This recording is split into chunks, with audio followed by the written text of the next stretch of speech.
संभाव्य बात्यार वर्तमान ओडिशा विपदमुक्त नुहे। ओडिशा उपरे संभाव्य बात्यार प्रभाव कौन रहिबो? बात्या ओडिशा पूर्वरु अटकी जीव ना बात्या ओडिशा निकट दे गति करिबो ना ओडिशा रे माड़ हेबो?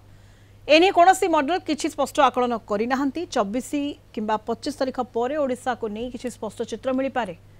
वर्तमान स्थिति रे आंध्र प्रदेश रु आरंभ करी म्यांमार जाय विपद रहिछि। अर्थात आंध्र रु आरंभ होई ओडिशा, पश्चिम बंग, बांग्लादेश और म्यांमार केउ आडे मध्य बात्या गति करि पारे। वर्तमान सुधा आईएमडी बात्यार गतिपथ नहीं आकलन करना। स्काईमेट आकलन रही 25 किंबा 26 रे बात्या सृष्टि हो पारे। यह 30 और 1 तारिख बेलू ओडिशा रे घसी होई पश्चिमबंग और बांग्लादेश उपकूल निकट दे म्यांमार जीव। डिसेम्बर 2 तारिख रे लैंडफॉल करि पारे। अमेरिका जीएफएस मॉडल दर्शाउछि 26 रे बात्या सृष्टि हेबो। एही मॉडल आकलन डिसेम्बर 1-2 तारिख बेलू आंध्र ओडिशा उपकूल निकट रे यह अतिक्रम करिबो। 3 तारिख बेलू पश्चिमबंग उपकूल निकट दे गति कर।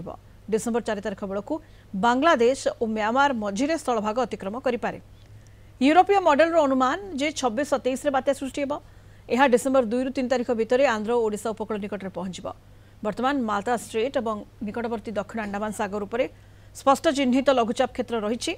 यह पश्चिम उत्तर पश्चिम दिग को गति कर। काली दक्षिण पूर्व बंगोपसागर और पार्श्ववर्ती दक्षिण अंडमान सागर उपर एक अवपात परिणत होगा संभावना रही।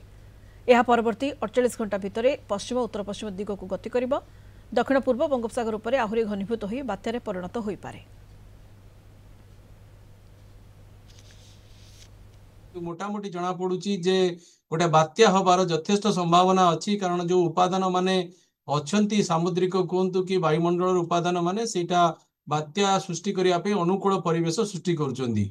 किंतु आपण जदि 21 तारिख रु देखिबे 24 तारिख पर्यंत तादरे बेसी किछि मूवमेंट नाही। से सिस्टम रो आज भी 23 तारिख रे से मालाका स्टेट पाखापाखी अंचल अच्छी टिके विपरीत परिस्थितिर भी सम्मुखीन होउची। तार जो घनीभूतर प्रक्रिया मत लगुच 25 तारिख संध्या परे परे टिके त्वरान्वित हबो। कारण एमजीओ रो मूवमेंट हबो।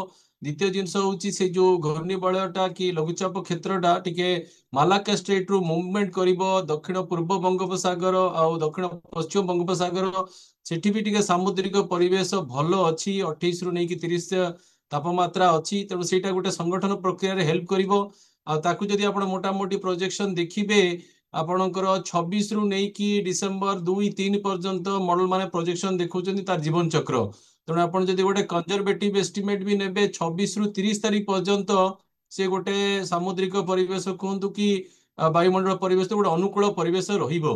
तादरे गोटे विपरीत परिस्थिति आसूची जेतेबेले से 28 पाखापाखि जेतेबेले स्थल भाग पाखापाखि आसूची। वर्तमान 26 परे परे टिके उत्तर पश्चिम वायुर प्रभाव पड़िबो, ठंडा वायु।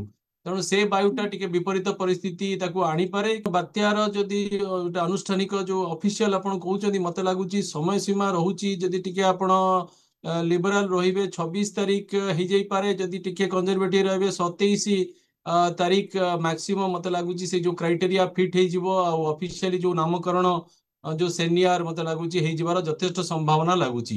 द्वितीय जिनस आपन कहबे कि ओडिशा विपद कि विपद मुक्त मु कहबी ना। ओडिशा भी विपद रे अछि, आंध्र भी विपद रे अछि, पश्चिम बंग भी विपद रे अछि, उत्तर तमिलनाडु अंचल भी विपद रे अछि।